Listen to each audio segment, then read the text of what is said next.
A alone can do a piece of work in 6 days and B alone in 8 days.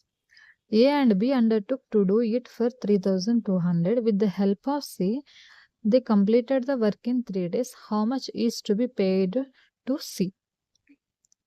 A వచ్చేసి 6 డేస్లో work చేశారు, B వచ్చేసి 8 డేస్లో చేశారు, ఏ ప్లస్ బి ప్లస్ సి ముగ్గురు కలిసి 3 డేస్లో వర్క్ చేశారు. అయితే ఈ 3 డేస్కి గాను బికి ఎంత అమౌంట్ పే చేస్తారు? మామూలుగా ఫస్ట్ ఏ ప్లస్ బి వీళ్ళిద్దరూ ఒక వర్క్ మాట్లాడుకున్నప్పుడు వాళ్ళు ఎంతకు మాట్లాడుకున్నారంటే 3,200 అని చెప్పేసి మాట్లాడుకున్నారు.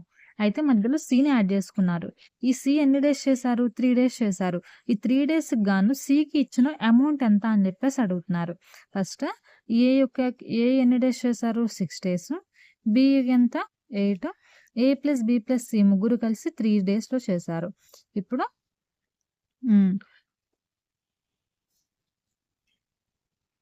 ఎఫిషియన్సీ తీసుకున్నాము. ఎల్సిఎం చేస్తే 24 వస్తుంది. 6 24లో 4 టైమ్స్, 8 24లో 3 టైమ్స్, 3 అనేది 8 టైమ్స్ అనమాట. మనకి ఏ ఎఫిషియన్సీ ఎంతో తెలుసు, బి ఎఫిషియన్సీ ఎంతో తెలుసు. సి ఎఫిషియన్సీ ఎలా వస్తుంది? ఈ టోటల్ ఎఫిషియన్సీల నుంచి ఈ ఇద్దరిని తీసేస్తే మనకి సి ఎఫిషియన్సీ ఎంత వస్తుందో తెలుసు. సి ఎంత? 1 అనమాట.